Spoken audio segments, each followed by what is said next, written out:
All right, hello. Shout out to my girl Tanis for reminding me, because I just got in the house maybe 45 minutes ago.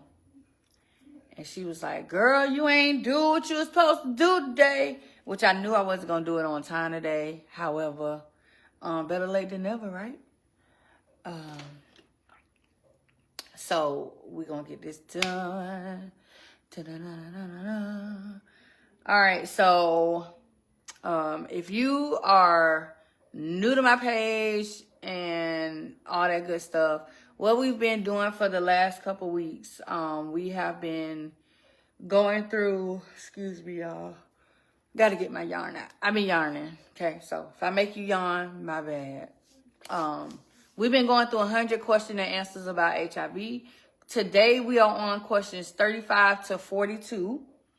And these are questions that are going to be talking about why it's important to stay on therapy. Hey, Lisa girl. Hey.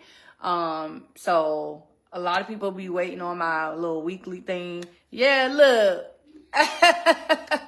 Tennis girl. I had to go get my eyes dilated today.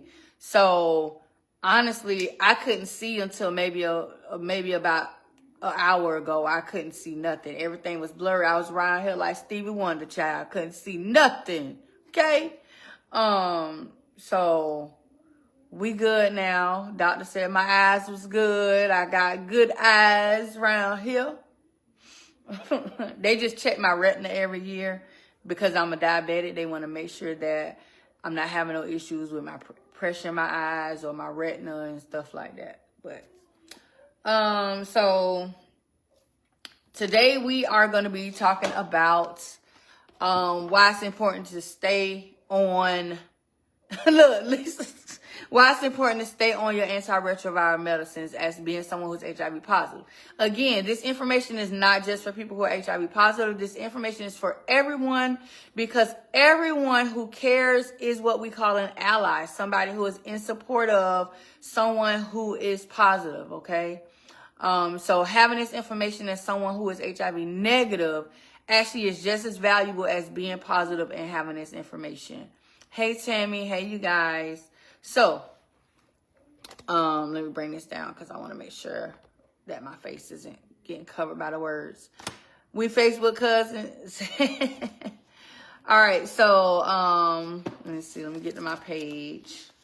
All right, so like I said, we've been going through this. Now we on question 35. We getting there, boo. We getting there.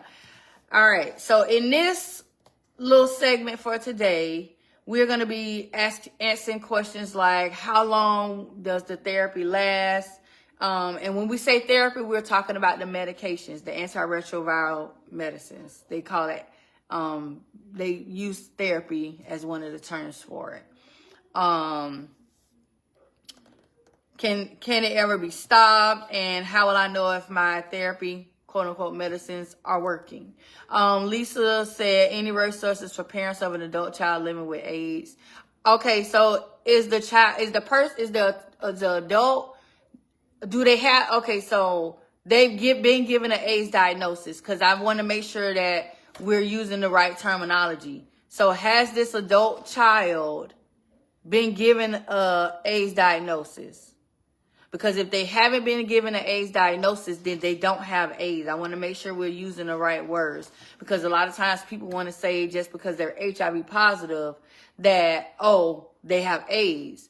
But you only have AIDS if you've been given a medically been given an AIDS diagnosis. Other than that, you're just HIV positive. So to the Lisa that asked that question, I just want to get some clarity.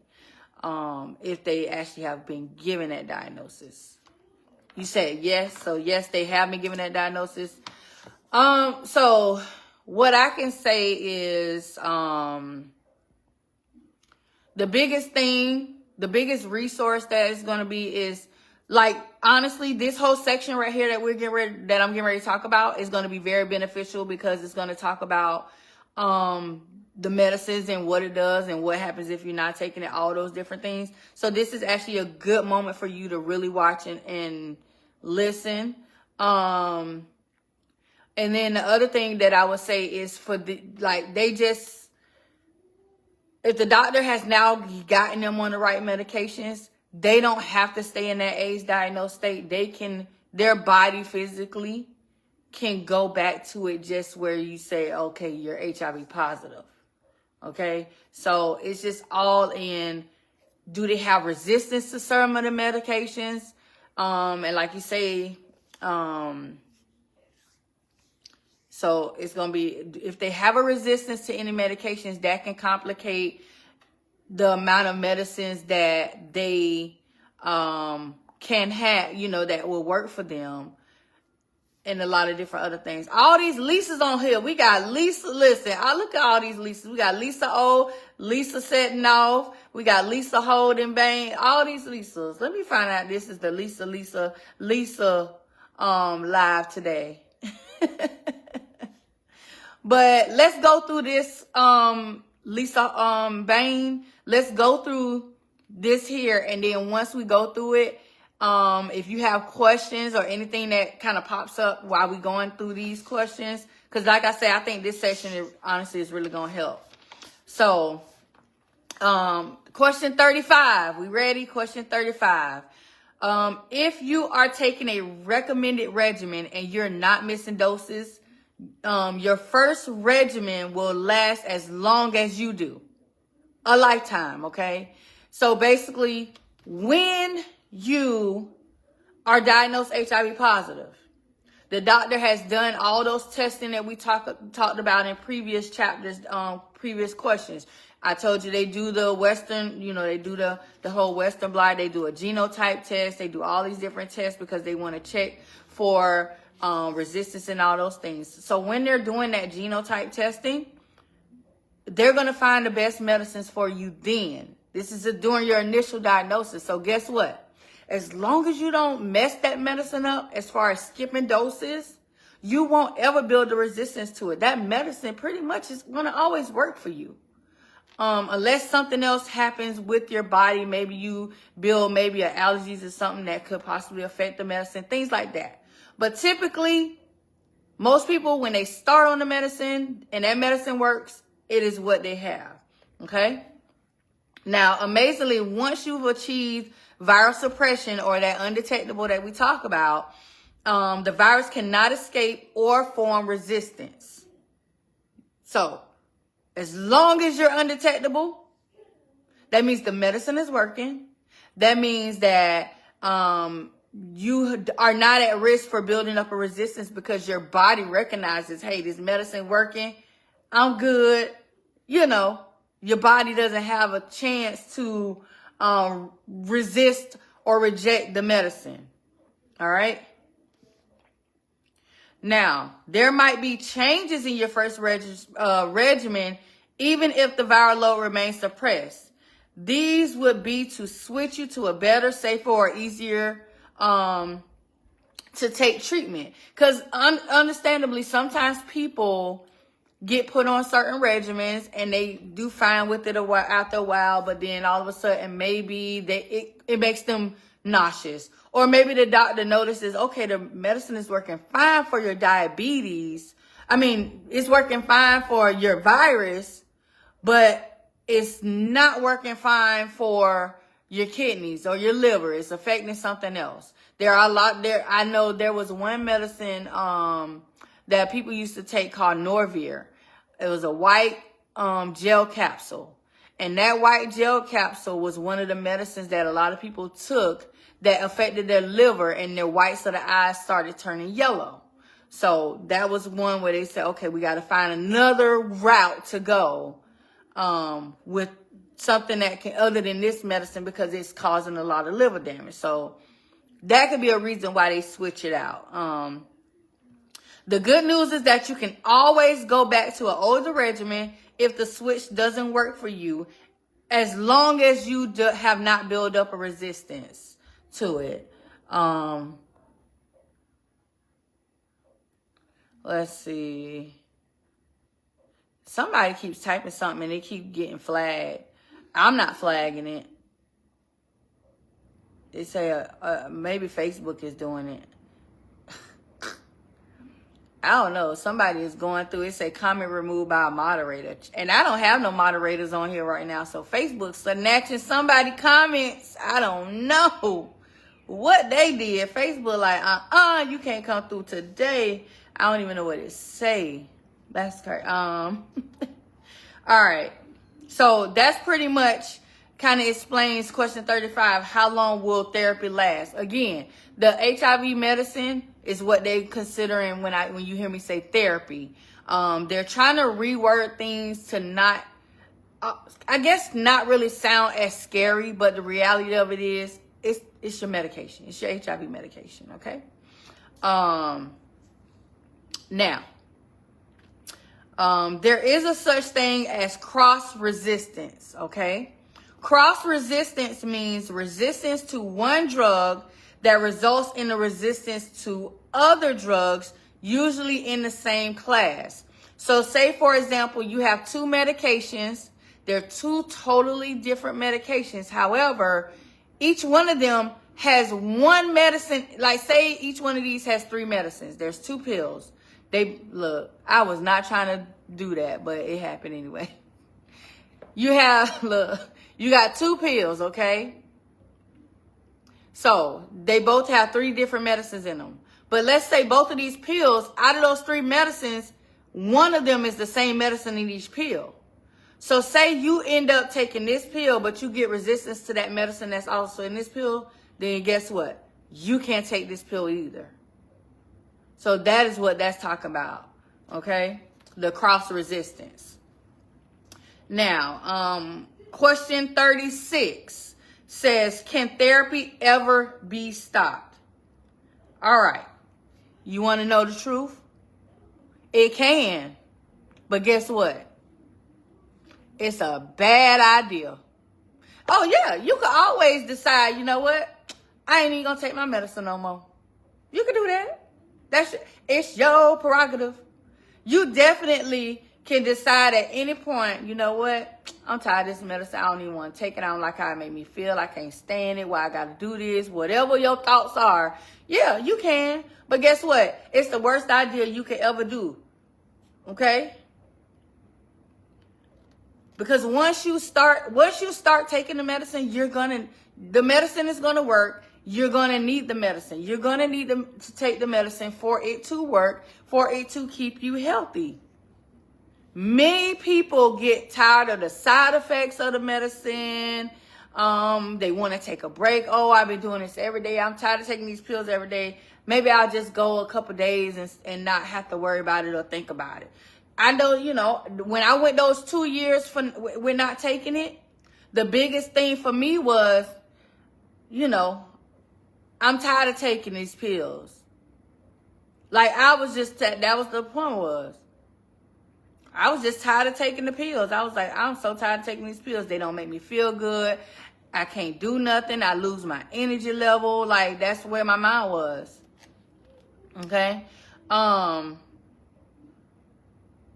Now, researchers thought that occasional treatment interruptions might allow people to recover from, like, drug toxicity or without harming them and that kind of thing. But yeah, it's not. It is not safe to do that, because what happens when you don't take it, your CD4 count drops, your viral load goes up, all these things. You don't want your CD4 to go under 200. Once your CD4 starts going under 200, then you're looking at possibly getting the AIDS diagnosis. So yeah, and not only that, when you stop taking it, your viral load go through the roof. Okay. Your viral load is going to show. You're not going to be undetectable no more. All of that. So that really is a real easy question. Can it be stopped? It can. But what about the risks that come with stopping the medicine? It's a huge risk. It's a huge. Thank you, Sandra. Love everybody. I seen some people in the comments. Hey, everybody. Hey, y'all. Hey, where y'all watching from? Let me know. Thank you for the stars. Let's see here. So question 37. Question 37 says, how will I know if my therapy stops working? So how will I know if my HIV medicine stopped working? Guess what? The only way you're going to know if they stop working is going to the doctor. Literally. That is why the doctors tell you to come in. You know, if you're a good patient and you're pretty consistent with taking your medicine, you're not going to see the doctor but every 3 or 4 months. Because they already know, I don't have to worry about compliance with this patient. They're taking the medicine. But if you are someone who they have to fuss at every time to come in and take that, you know, you come in, oh, you've been taking your medicine? Yeah, I've been taking it, but your labs say you ain't been taking it, then you're going to probably be coming in there every month some. All right, New Haven, Maryland, North Carolina. Okay, I see. Virginia. Hey, you guys. All right, thank you for those stars. Let's see. Yeah. So you can't tell whether the therapy starts working based on how you feel or what. You can't tell what your CD4 count is. The only way to know is for them to check your viral load. If your viral load is up, I'm going to tell you now, you can't lie to a doctor. You know, you can't. You could sit here all day and be like, yeah, I'm taking my medicine. I feel great. Da. And that doctor going to put them labs up and say, well, if you take your medicine, why is your viral load 1,000? Why your viral load this? Why your viral load that? That means you might be taking it, but you ain't taking it every day. Your viral load should be undetectable within 4 to 6 months of starting HIV medicines. Usually, and this can happen as early as 4 to 8 weeks. Okay? Especially if you're put on a regimen that definitely is the right regimen for you. If your viral load doesn't decrease the way it's supposed to, or it becomes detectable, meaning you're not undetectable, after having been undetectable, that may be a sign of either you're not taking your medicine the way you're supposed to do, or that you need to be put on a different regimen that is going to work. Simple. Yep, Vanessa, they could tell, child. Now listen, no lab test is perfect, so let's make sure we know that as well. Fountain in South Carolina. So no lab is perfect, and a viral load can be detectable in people who aren't failing.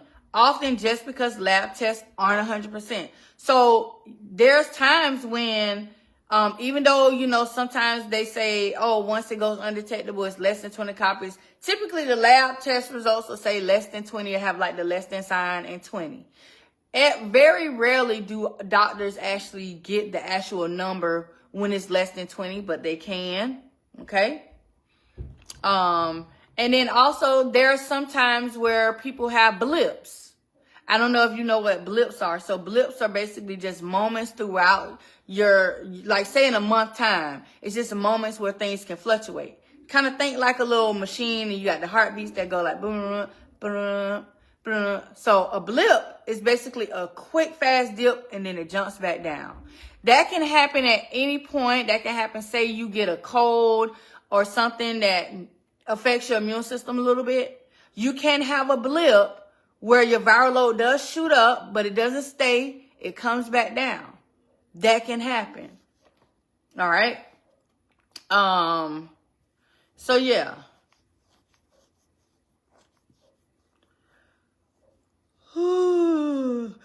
Excuse me. I'm sorry. I told y'all I was going to yarn. If I made you yarn, let me know. All right. Now, there is a certain thing called persistent low-level viremia. Okay? Persistent low-level viremia. Now, few people that are on their medicines and are undetectable have this. What does this mean? This is when the viral load that is repeatedly detectable between 20 and 200 copies despite being on antiretroviral therapy. So there are some people who, even though they're undetectable, they're taking their medications, they have this where when they check their labs, their viral load never goes over 200, but for some reason, it still can't get under that 20. it just wanders right in there. That happens. Most of the time, this occurs when people who start treatment have a very, very high viral load and have a high viral reservoir. Okay? So,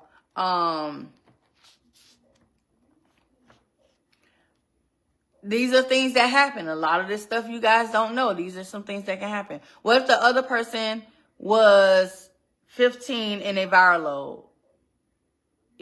Are you saying negative 15 or just 15? Why is the dash in there?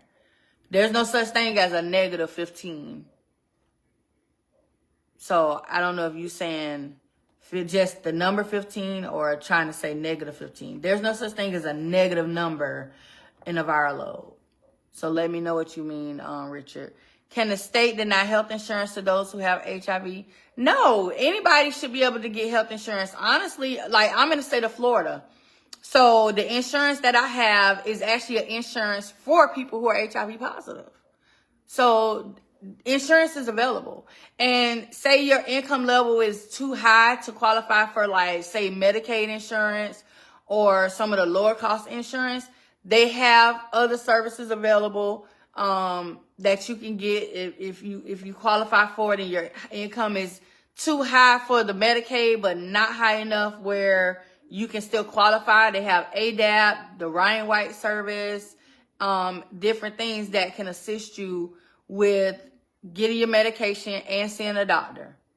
And it also assists with a couple other little things too. So there's ways available. Let me see. I want to have a question about what if a person had gum disease and they do oral. So gum disease, of course, gum disease, that's so disgusting. And oh gosh. Again, oral sex is still one of those things where the risk of you contracting the virus is very, very low. However, there are certain things that can happen during moments of oral sex that can cause transmission, okay? I am not going to sit here and tell you gum disease is one of those, because there are people who have gum disease and don't necessarily in moments of oral sex have issues with bleeding gums and things like that. The conditions have to be right for the virus to be able to be transmitted through whatever it is you're doing. Okay? So yeah. Hey, love you too, Vanessa. Love you too. So Richard, there is no such thing as a negative viral load. Viral loads start at the number 0 and go up. There is no negative 15, none of that.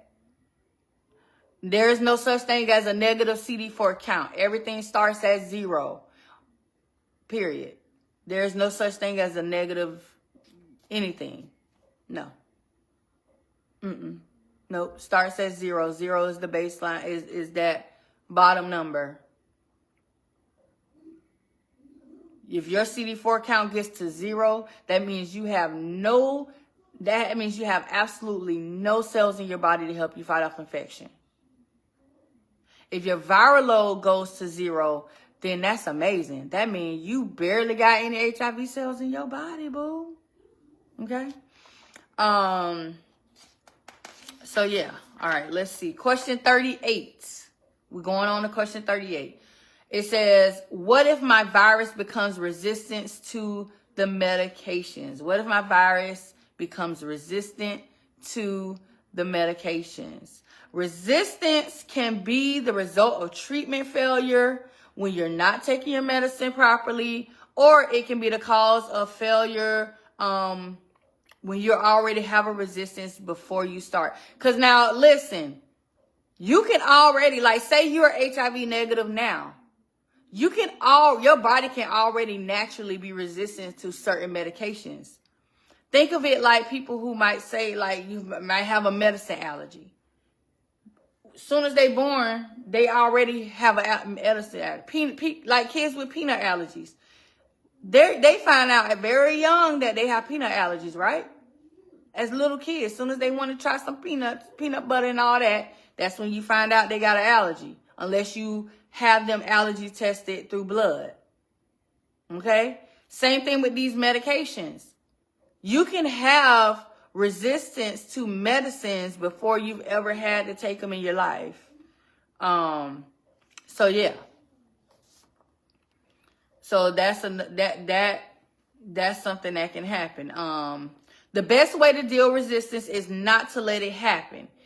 If you are about to start medicines for the first time, you got to get a resistance test. Okay. Hey, Candace. Hey, boo boo. Hello. Get a resistance test. Make sure that your virus is, responding to the medicines that they're giving you. Once you start, you take it whatever your regimen is. If it's once a day, take it once a day. If it's twice a day, you take it twice a day. Don't skip no doses. You keep yourself on the time schedule. If you want to start taking it every morning after you eat breakfast, then that means every morning after you eat breakfast, you should be taking your medicine.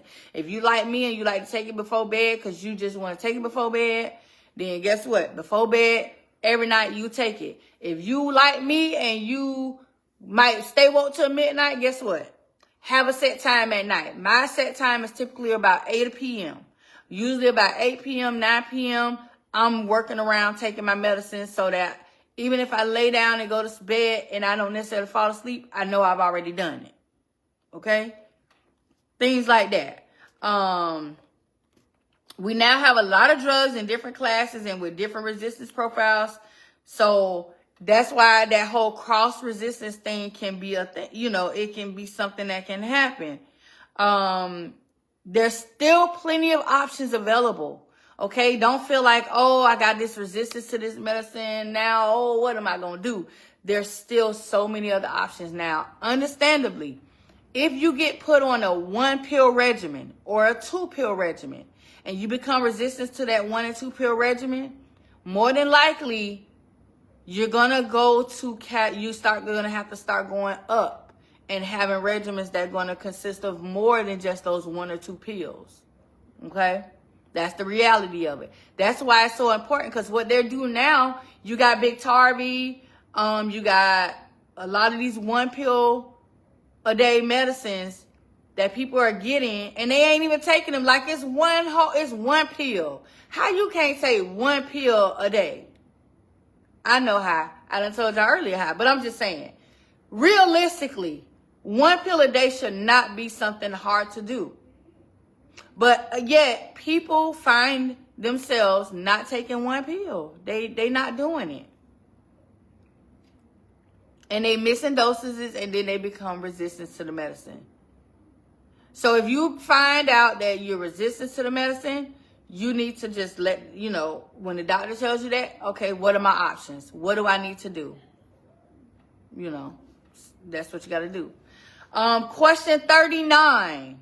Question 39. And this actually is finna talk about some of the stuff we already talked about, too. Some of the stuff I mentioned yesterday. Are new drugs being developed? Okay? This has a lot of big words and initials in it, okay?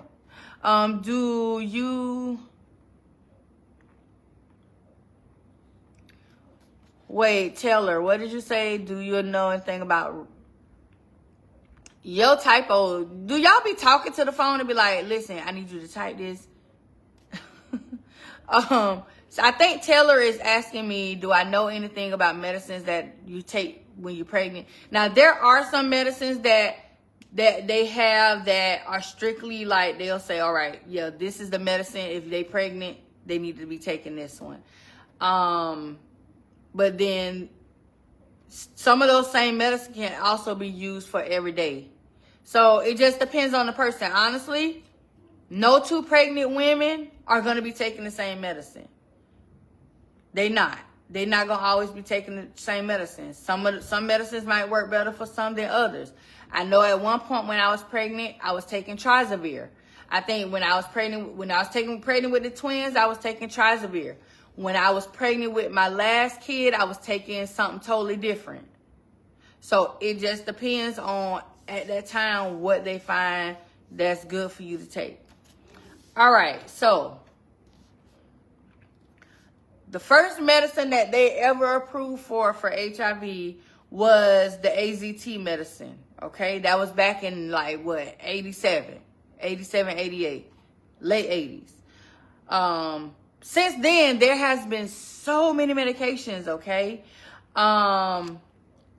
there are. Let's see here. I hate that. Let me see. Did they put the?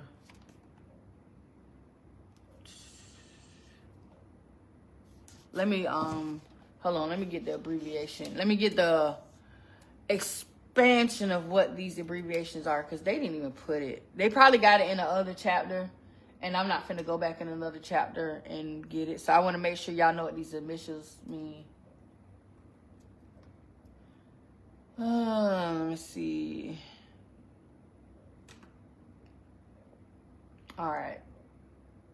Yeah, that was in the other chapter, but I'm not finna be flipping pages like that. And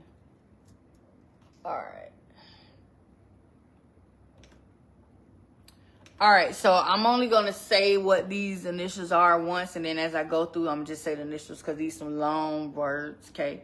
All right, so the first drugs were NRTIs. So NRTIs are basically the nucleoside reverse transcriptase transcriptase inhibitors. Okay, that was what the first drugs were. And they had two classes. Hold up. Let me get the other. All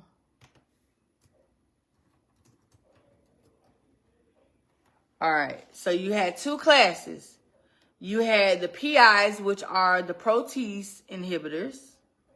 And then you have the NNRTIs, which is the non-NRTIs. Okay?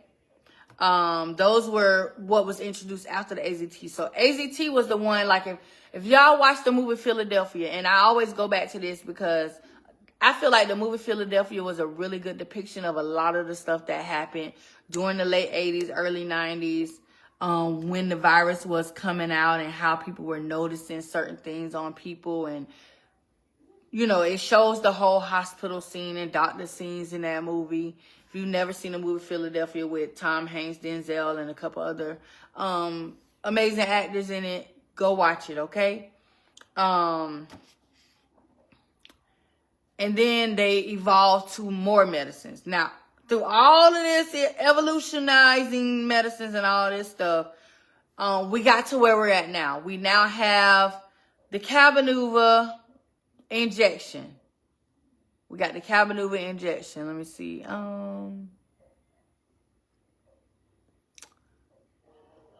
Let's see. Okay, I see that. Let me write that down.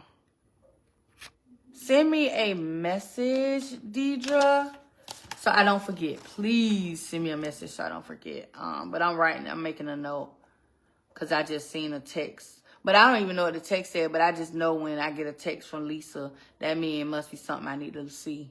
Because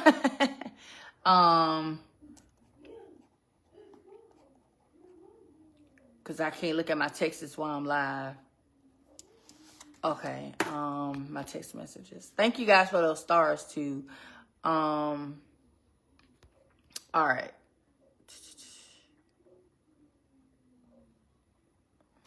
Yeah, Philadelphia is definitely a must watch. So yeah, over the years we've seen different regimens. You had before, people, they used to call it a cocktail. Cocktail means sometimes you was taking 18 medicines. I don't know if Lisa O still watching, but Lisa O, when I did her interview with her and she was talking to you guys, she was telling us how she's had to take this whole cocktail of medicine. It was so many medicines a day that she was taking. So yeah. What you say? Lily said she tried to watch it, but she couldn't get to the end. So yeah, we from 18 medicines to a shot every other month. And now, guess what? They're in current development. The most recent development that they are working on with this new injection, which is the Cabenuva, they now are looking at extending the time frame that you would have to go and get your next injection. Right now, it's every other month. They're looking at trying to see how they can make that longer and it be only every 6 months. So that means every 6 months, twice a year, depending on, when where your 6 months fall. You ain't got to do nothing but go in, get your injection, 6 months, come back another 6 months. And I'm still yarning, so if I made you yarn, let me know. All right, the cost of bringing in a new drug to the market, are enormous. For a drug to make it that far, it has to have a reason to exist. New drugs tend to fall into one of the two categories. They either work when others don't because of the unique mechanisms of the actions or resistance profile, or they're more convenient and less toxic than the existing drugs. Okay? In addition, clinical studies now show that a lot of these drugs are well absorbed, achieves adequate drug levels, suppresses the viral load, and is active and safe. So once they're able to establish all these things with these drugs, that is when they can say, you know what? All right. FDA, come here. Let me tell you about this. All right. The new injection every month.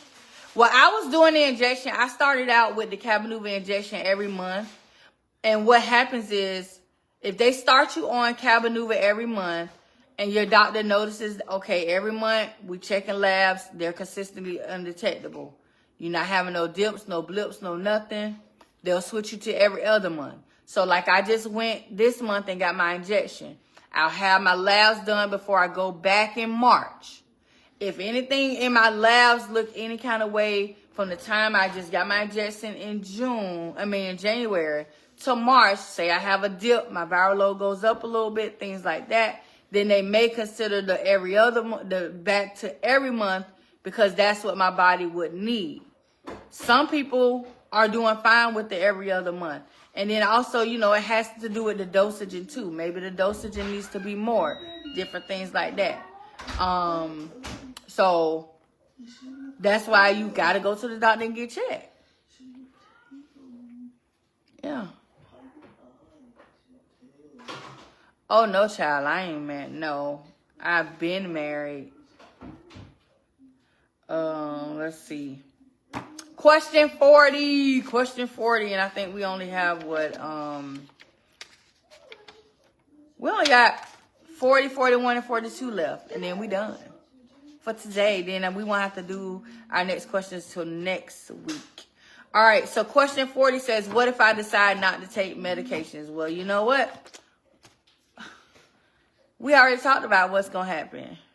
But with the exception of people who are elite controllers, people with normal CD4 counts and undetectable viral loads, you need to be taking your medicine. All people with HIV need the medicine. The medicine is what keeps your viral load and your CD4 where it needs to be. Okay? What is an elite controller? An elite controller is someone whose body is able to maintain undetectable status and a great CD4 number without medication. Without medication. Why you need to see my kids, Barbara? My kids minding their business. This live is not my kids. This live is about 100 questions and answers about HIV. And we are doing questions 35 through 42.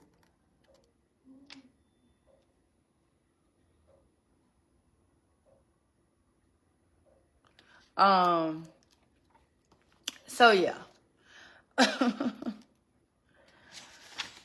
All right, let me see. Especially you ain't got no profile picture. You might be a creep. You might be a old man sitting at your computer butt naked smelling like burnt hot dogs. I don't know. Talking about, can you see some churn? No, you can't. Especially if this ain't what this live about.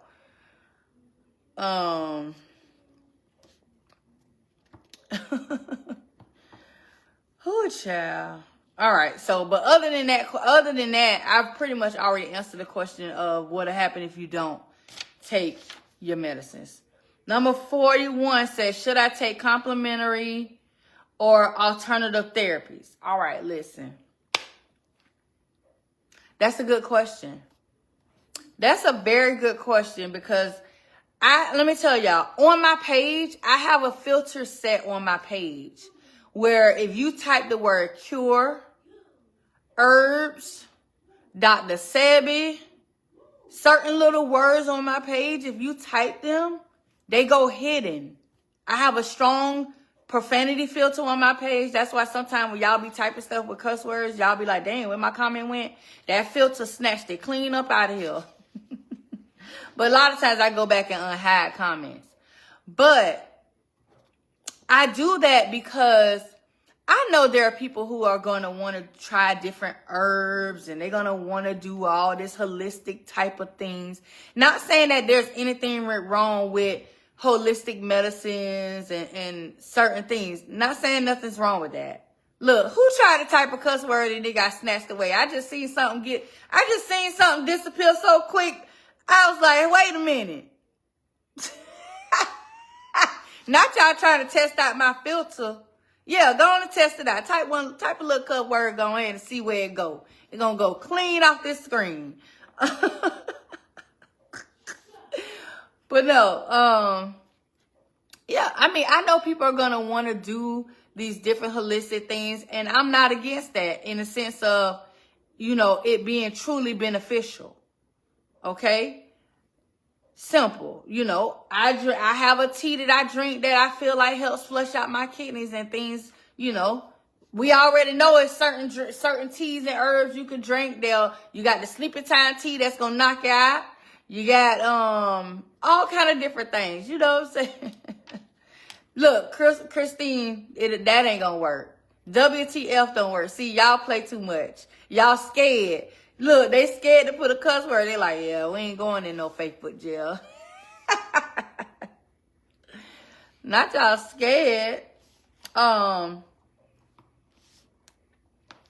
So yeah, I know people are gonna want to do those things, but honestly, I don't recommend it. I don't recommend it because I personally know people who have tried to go the holistic route and it ended very bad for them. I know one person who actually died from trying to do the holistic route. This lady did a whole fundraiser. I even donated to her fundraiser because this was at a moment when I was feeling like, okay, anything is possible. And look, snatched. Lisa, it was gone so quick, wasn't it? Yeah. I donated to her fundraiser because she wanted to go to Honduras to Dr. Sebi's camp because whenever he was talking about doing cures for HIV and things like that, you had to physically come to Honduras to his little camp, the same one that Lisa left out when y'all saw her in that documentary before she passed. You had to go there, and that was money because you had to go and stay there for a certain period of time and all this stuff. Plus, you had to pay to stay there. Plus, you had to pay for the treatment, all that stuff. So she passed away because she did everything that he said, and it did not work for her. It didn't. She stopped taking her HIV medicines like he recommended. She started doing all the different things he told her to do when she came back to the States, and she passed away. Okay? And I've heard other stories of people experiencing the same thing with people they know. Listen, my thing is here. This is my thing. And it says it right here. It says, follow the evidence. Be skeptical about everything.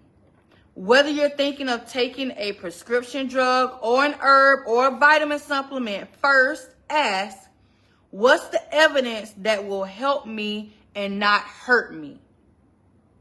And when you're looking for the evidence, don't be like the current, don't be like the current anti-vaxxers, the HIV denialists, or creation scientists who define research as Google search for opinions that match their own. Use credible sources, okay? Use credible sources like HIVinfo.gov HIVinfo.nih.gov. That's through the National Institute of Health. The Centers for Disease Control and Prevention website. And you can look at scholarly documents and websites. Look at things from actual physicians. That is where you get, because me personally, because I'm so scientific into this virus and how I learn this information, I'm learning it from a scientific standpoint. It makes a lot of sense when you learn this information, why it makes more sense to not go that whole herbal route, because it's like, okay, I don't know. Yes, like I said, some herbs are good for a lot of things. Like, yes, they ain't have all these fancy medicines back in the day. Yes, I still go and grab me a piece of aloe plant. Listen, if you don't have you some aloe plant in your house, what are you doing? That is the best example of a natural plant providing medicine that I've ever seen in my whole 41 years of life, okay? So I'm not saying that plants and certain things are not natural healers. They are. But you also have to understand how some of these viruses work. Some of these viruses work and they are way more scientifically smarter than a lot of the natural herbs and things that, yeah,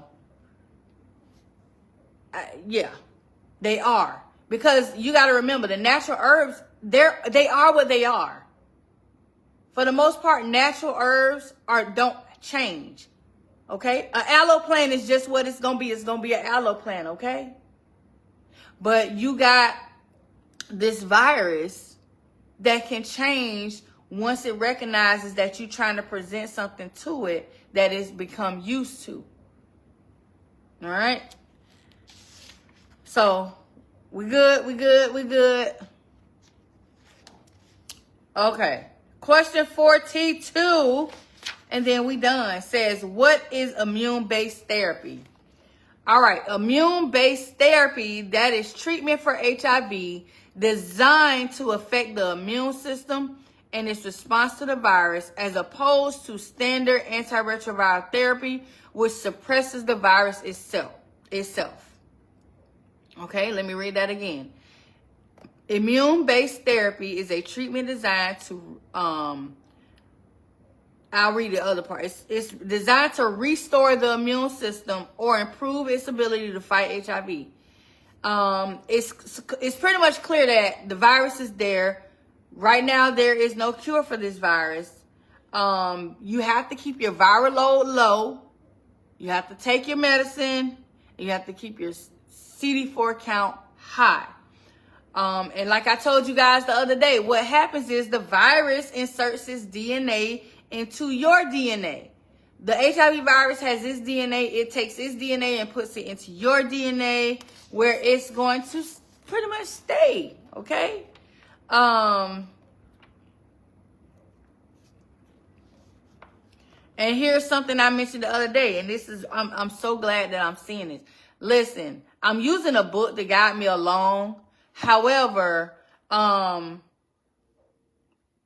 we going through it, like, this is a book I pretty much, know most of this information. What did I say? I'm urban right now. You know what? I'm not finna play with you, Miss Nicole. When Nicole said, I'm urban right now. You know what? Girl. Okay. All right. So, theoretically, we could cure HIV if we could activate all resting CD4 cells and wake up the sleeping virus that uses that latency reverse agents. Okay? But guess what? Again, we have to do this for every individual person. We would. One of the immune-based approaches is therapeutic vaccination. The idea here is not to eradicate HIV, but to stimulate the immune system to fight it better. A successful therapeutic vaccine might delay the need for your antiretroviral medicines or turn more people into elite controllers. So I say a person that was diagnosed with HIV now saying she don't have it anymore. Then she a bold-faced ass like, oh, sorry. She's not telling the truth. If somebody telling you they was diagnosed with HIV and now they ain't got it no more, they lying. They undetectable, but they're still there. The virus ain't gone. They still got it. I remember when I was sitting, let me tell y'all, I remember when I lived in Orlando and I started going to this church. And it's a young man, like, you know, it was a, you know, missionary Baptist church. So, you know how missionary Baptist churches is. Just, you know, your traditional black church, okay? And they had a moment, I guess one of the, you know, people had been praying for this young man in the church, probably before I had moved and came. So I guess I'm pretty sure he was just undetectable. But he got up one day and stood up in front of the church to give a testimony. And he stood in front of the church and gave a testimony and said he was cute. The doctor said he ain't had HIV no more. And I was just, and one of the ladies sitting next to me looked at me because she knew, you know, me and her hadn't spoke before. She was like, is he serious? I was like, child, listen, I don't know what doctor he went to, but he need a new doctor because either he misunderstood what they said or they lied to this young man. Okay? Because once you get the HIV virus, it ain't going to be there and then it's gone. I'm going to tell you one instance where that is a possibility. Are you ready? I'm going to tell you one instance. Actually, I got two examples that I can tell you of where that could be a very, very narrow possibility, okay? One of them you actually can research. The other one is just kind of like one of those well-known scientific theories, okay? The first one is mother-to-baby transmission, okay? When a mother who is HIV positive is pregnant, the baby is never in contact with the mother's blood, none of that. Babies create their own blood supply and everything that goes to them is created through the umbilical cord and the placenta, okay? When the baby is born, the baby does end up having some of the mother's antibodies as well as their own antibodies, okay? Now, because the mother's HIV positive, the baby can also pick up some of the mother's positive HIV antibodies for the first little bit of window of after birth. So say they're born, you know, they take the baby away, clean them up, they get the initial blood work, they check all of this stuff, and the baby comes back positive. They say, okay, we're going to check the baby, we'll do this, this, and this, and then they'll say, okay, before discharge, we're going to check labs again. They go check labs again, baby's negative. Okay? They're going to tell the mother, when the baby gets this other certain age, we need to make sure you get the baby rechecked again. Gets baby rechecked again, baby is negative. How is this happening? Because when the baby is born, the baby is still holding on to the mother's positive HIV antibodies. And as they grow and as they get from that birth to 3, 6, 9, 12, 18 months, they're steadily building their own antibodies and they're getting rid of the mother's antibodies. Once they fully have their antibodies and no longer have the mother antibodies, that is why that test is now showing negative. Okay? And that means the baby is negative. The baby doesn't have the HIV virus. The baby isn't a carrier of the virus. Because I don't know why people think that it's a such thing as being negative, but you're a carrier. That is a myth if I ever heard one. Okay? Magic Johnson is not cured. He has the money to get the best medicine. Absolutely. Stop thinking Magic Johnson done took a cure. He ain't took no cure. He taking his medicine. And at this point, he probably taking the same one I'm taking now. He probably getting shots. Unless he just so comfortable with taking the pill that he just say, you know what, I'll just take the pill. Okay. Listen, she's on TikTok. I'm like, girl, you finna be rich because I never heard of that. I've been in the mega field for 10.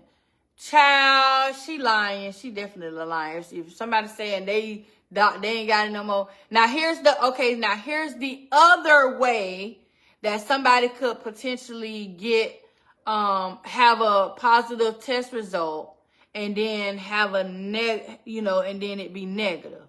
Okay? Say for example, you have someone who is that small percentage of people who are immune to the HIV virus. Okay, there's a small group of people who are immune to the HIV virus.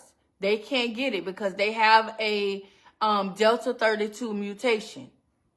But say that person doesn't know they even have a Delta 32 mutation.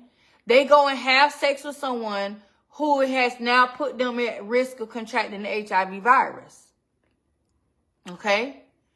So what happens is they've had unprotected sex with someone who has HIV. Now they have the HIV in their body. But guess what?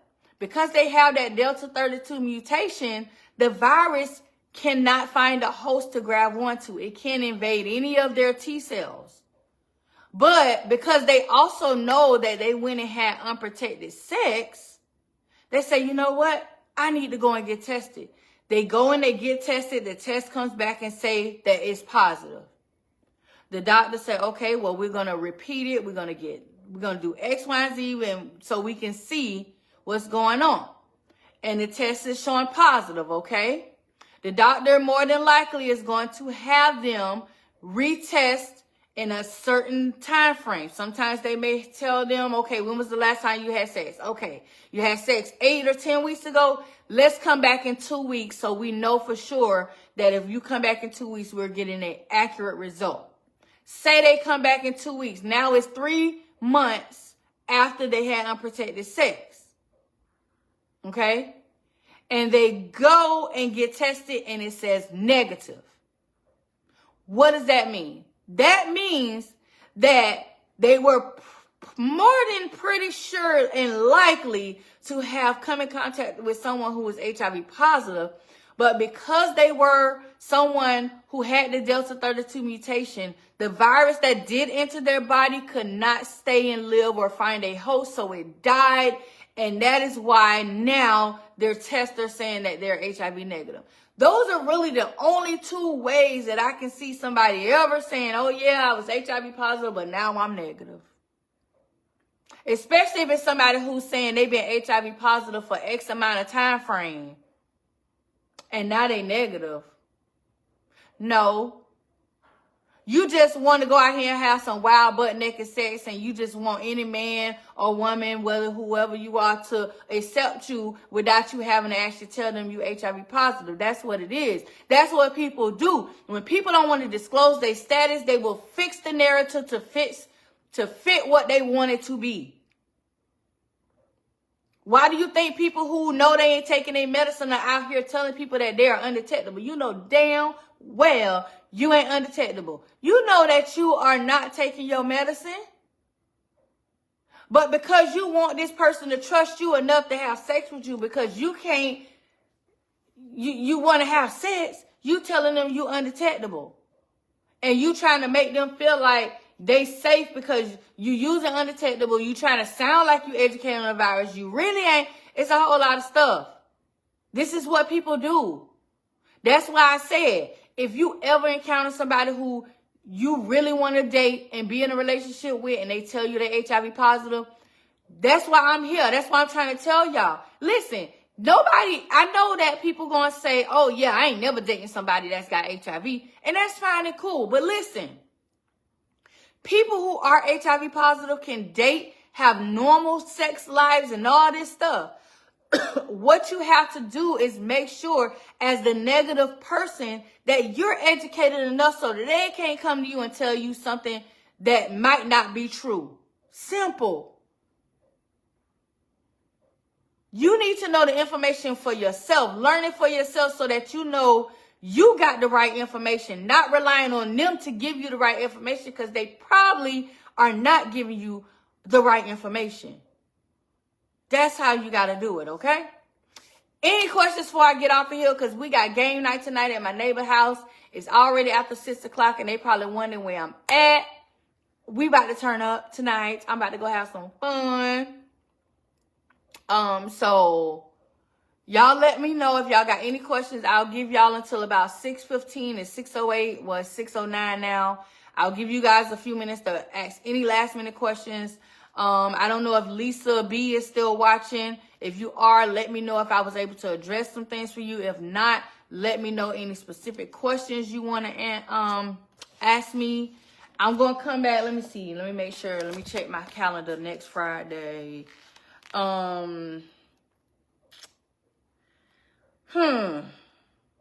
Next Friday will be a later, it'll be probably maybe around this time, or it might be something different. So next Friday will probably be around this time too. So next Friday, let me see. Thank you.